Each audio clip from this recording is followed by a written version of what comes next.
What is up, guys? Digital VFX here once again, and today we have the 6th video of FLFX, and this is a requested video on Fruity Flanger.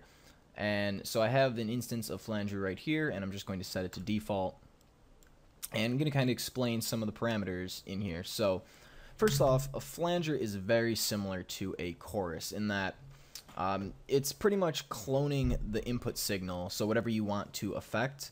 And it's cloning the signal and kind of duplicating it multiple times afterwards. And what that does is it kind of widens the stereo image, and it's kind of called like voices and voicing, because if you imagine a choir or a real chorus, which is what the effect is named after, you can picture a bunch of people all with different sounds going into kind of accumulating into one noise. And that was kind of a mediocre explanation of it, but a lot of you will know what a chorus is, obviously, and everyone's not going to be 100% in time, so that's what the delay does, and it's a very slight delay. The max value is 20 milliseconds, so it's very subtle delays in between each other, and that kind of widens the image. And the difference between a chorus and a flanger is simply that a flanger has those delays, but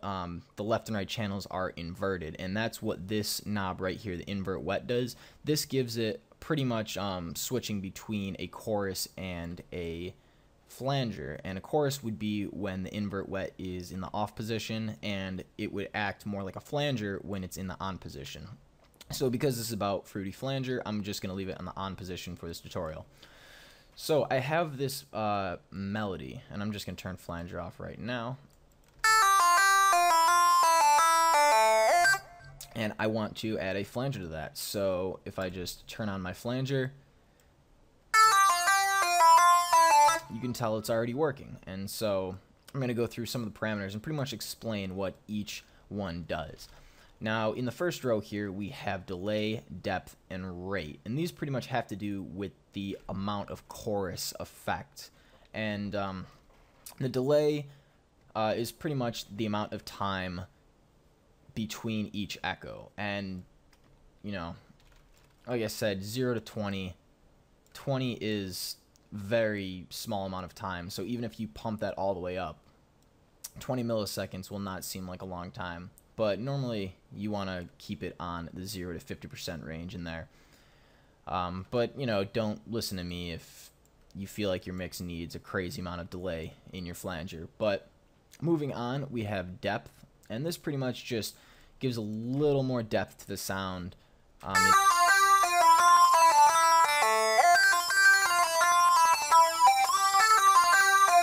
So you can tell it just kind of adds a little bit more depth to it. It just widens that image a little bit. And rate, if you're not familiar with LFOs, you might not understand what the rate does, but you can see it has a hertz value, and a hertz value is obviously the pitch and the frequency of a note, and the max value on this parameter is 5 hertz, which is not even an audible tone. So the hearing range of humans is roughly 20 hertz to 20,000 hertz, and so 5 hertz is way below our threshold of hearing. And pretty much what that does is that just LFOs putting in that low frequency oscillator just pretty much modulates this sound. And so I'm going to play around with this knob here, and you can kind of tell what it does. And if it's at 0 hertz, it's off, and the more you add to it, the more the sound is going to be modulated. And so I'm just going to give an example of that real quick.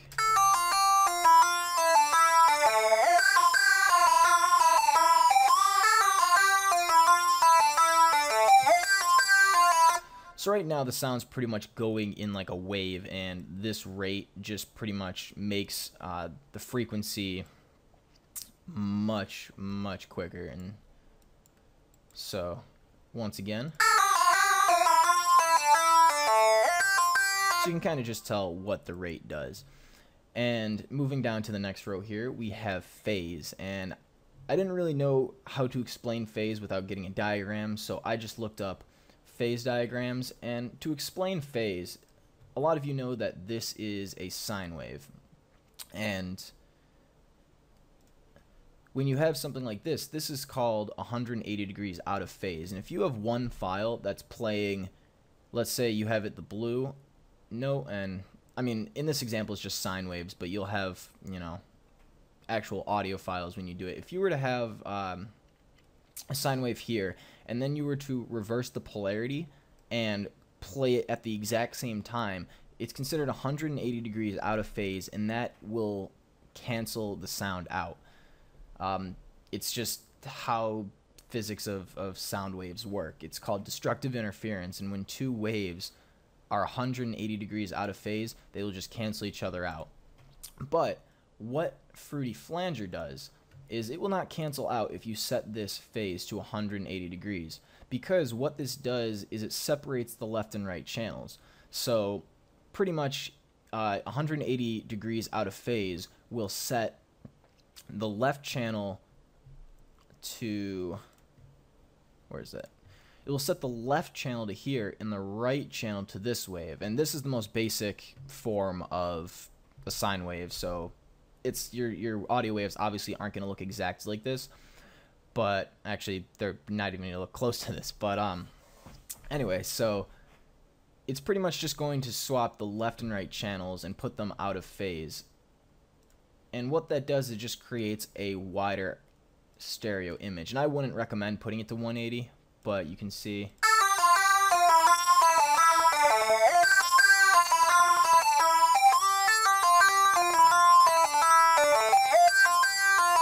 See, it kind of crackles when you're adjusting it while it's playing, but it's a very subtle effect. But I believe in the FL manual, it recommends put it to like around, you know, 10 to 30, just for a very subtle stereo separation effect. And moving over, we have dampening, and that is just it attenuates higher frequencies. So as you can tell, there's just a little bit less of the higher frequency area. And moving over to shape, this is it has an S and a T here, and what those two waves are sine and triangle. And I'm not sure if you can change, yeah, you can't change any of them. But there's a sine and a triangle, and a sine will just make it more smooth, like I just showed you. This is a sine wave, and then a triangle wave is a little more sharper. And so you can set it to any value in between to get that smoothness that you're looking for your flanger. And moving to the next column here, we have feedback, and this is it adds like a whistling effect. So it's more of like feedback with a mic as opposed to feedback with a delay where it's how many repeats. So it just kind of gives it that, you know, a different type of timbre. And then we have the invert feedback, which is pretty much you get the feedback and you just swap left and right channels. Again, it's an on and off switch. There's no value to set there. Alright, so on the final row here, we have 3 parameters, and these 3 parameters are the dry, wet, and cross, which pretty much affect the output mix of the flanger. So dry is obviously how much dry signal you want to send into the processor. Wet is how much flanger you want to send out of the processor with the dry. And cross is the stereo separation. I shouldn't say stereo separation, but cross is the inverted left and right channels of the wet signal. So I don't typically use that, but like I previously mentioned on the invert wet actually gives the flanger that typical flanger sound that we're used to hearing. So cross could work potentially if, you know, you want it to be a very prominent flanger effect, but most of the time when I'm adding a flanger, it's to give like a little subtle emphasis. But yeah, I pretty much think that's it for Fruity Flanger. If I miss anything, make sure to let me know in the comments and I can answer your question. Remember to suggest future videos for any series you want, not just FLFX. But as always, remember to comment, rate, subscribe. This has been a Digital VFX production. Thanks for watching.